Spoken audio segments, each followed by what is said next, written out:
এ কথা একদমই সত্যি। ফেসবুকের জন্য যারা প্রতিনিয়ত পরিশ্রম করে যাচ্ছে, প্রতিদিন স্ট্রাগল করে যাচ্ছে ফেসবুক থেকে ইনকাম করার জন্য, তারা বেশিরভাগই ফেসবুকে মনিটাইজেশন পাচ্ছে না। আর যারা ফেসবুকে এসে টাইম পাস করছে তারাই মনিটাইজেশন পাচ্ছে। এদিকে গত মাসে যারা মনিটাইজেশন পেয়েছিল, খোঁজ নিয়ে দেখেন তাদের অনেকেরই মনিটাইজেশন চলে গেছে। এরকম কেন হচ্ছে? আবার কবে গণহারে মনিটাইজেশন দিবে? ফেসবুক টিমের সাথে কথা বলে কি জানতে পারলাম, সবকিছু তুলে ধরবো এই ভিডিওতে। অনেকেই আমার কাছে মেসেজ দিছে এবং ভিডিওতে কমেন্ট করে বলতেছে যে ভাই, গত 2-3 মাস আগে মজা করে 4-5টা ভিডিও ছাড়ছিলাম, তারপর আর কিচ্ছু করি নাই। এখন দেখি হঠাৎ করে আমাকে মনিটাইজেশনের জন্য ইনভিটেশন পাঠাইছে ফেসবুক থেকে।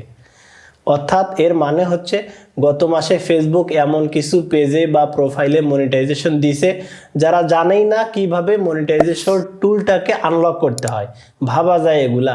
আবার যারা অরিজিনাল কন্টেন্ট ক্রিয়েটর, তারা মেসেজ দিয়ে বলতেছে যে ভাই, যা যা নিয়ম কানুন আছে সব ফলো করতেছি, ভালো ভালো ভিডিও আপলোড করতেছি, আমার পেজে ফলোয়ারের সংখ্যা অনেক, তারপরেও মনিটাইজেশন পাচ্ছি না।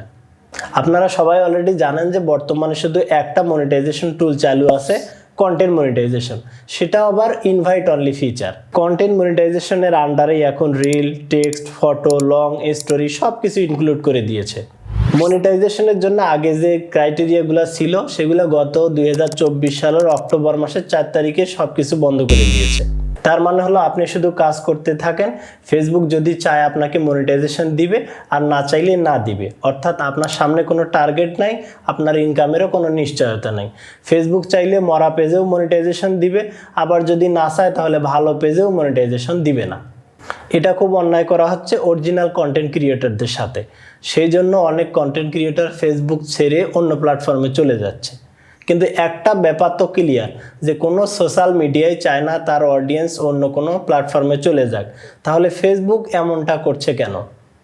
হয়তো ফেসবুক এমন কোনো আপডেট আনতেছে যেটার মাধ্যমে সবাইকে মনিটাইজেশন দিবে অথবা ইনকামের পরিমাণ বাড়ায় দিবে। কিন্তু গত মাসে যারা মনিটাইজেশন পেয়েছিল তাদের মধ্যে বেশিরভাগ মানুষই ইনকাম পায় নাই। এছাড়াও ভিউজ ডাউন, তারপরে পেজে রিচ ডাউন, এই সমস্যাগুলো তো আছেই। অনেকেই আবার এখন পর্যন্ত মনিটাইজেশনই পায় নাই। তো যারা এখন পর্যন্ত মনিটাইজেশন পায়নি তারা আবার কবে মনিটাইজেশন পাবে সেটাও আমি এখনই বলে দিচ্ছি।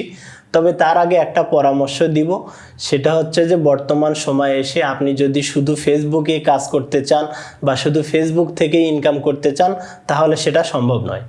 সুতরাং অন্য প্ল্যাটফর্মের পাশাপাশি ফেসবুকে কাজ করেন, তাহলে হয়তো একটা সময় গিয়ে সম্ভব হবে। অনেকেই হয়তো ভিডিওতে বলে মনিটাইজেশন পাওয়ার জন্য এই সেটিং অন করেন, ওই সেটিং অন করেন। আমি বলবো এগুলা কিচ্ছু করার দরকার নাই। শুধুমাত্র যদি আপনার পেজে বা প্রোফাইলের কোনো ভিডিওতে ভায়োলেন্স থাকে কিংবা কোনো পলিসি ইস্যু থাকে, তাহলে সেই ভিডিওটাকে ডিলিট করে দিবেন। আর যদি এখন পর্যন্ত আপনি মনিটাইজেশনের ইন্টারেস্টেড যে ফর্মটা আছে ওইটা পূরণ করে না থাকেন, তাহলে ওইটা পূরণ করবেন। এর থেকে বেশি কিচ্ছু করার দরকার নাই। যদি আপনি পরিশ্রম করতে পারেন তাহলে করতে থাকেন। আপনার কপাল যদি মারাত্মক লেভেলের খারাপ না হয়, তাহলে দ্বিতীয় দফায় মনিটাইজেশন দেওয়া শুরু করলে মনিটাইজেশন পেয়ে যাবেন। তবে এক্ষেত্রে একটা কথা বলবো, আপনারা ভিডিও এবং রিলসের পাশাপাশি ফটো আপলোড করবেন নিয়মিত, টেক্সট আপলোড করবেন, স্টোরি আপলোড করবেন। কেননা গত মাসে যারা মনিটাইজেশন বেশি পাইছে তাদের ক্ষেত্রে দেখা গেছে যে যারা নিয়মিত ফটো আপলোড করতো তাদের মধ্যে মনিটাইজেশন পাওয়ার পরিমাণটা বেশি। ফেসবুক টিমের সাথে কথা বলে যেটা জানতে পারলাম সেটা হচ্ছে যে প্রত্যেক মাসে মনিটাইজেশন দেওয়ার একটা লিমিট থাকে। তো এই লিমিটটা শেষ হয়ে যাওয়ার কারণে বর্তমানে মনিটাইজেশন কম দিচ্ছে। কিন্তু গত মাসের শুরুতে তারা কিন্তু প্রচুর পরিমাণ মনিটাইজেশন দিয়েছিল। সুতরাং আবার যখন দ্বিতীয় ধাপে মনিটাইজেশন দেওয়া চালু করবে তখনও কিন্তু প্রচুর পরিমাণ মনিটাইজেশন দিবে। সুতরাং আশা করা যায়। তবে একটা নিয়ে পড়ে থাকলে চলবে না।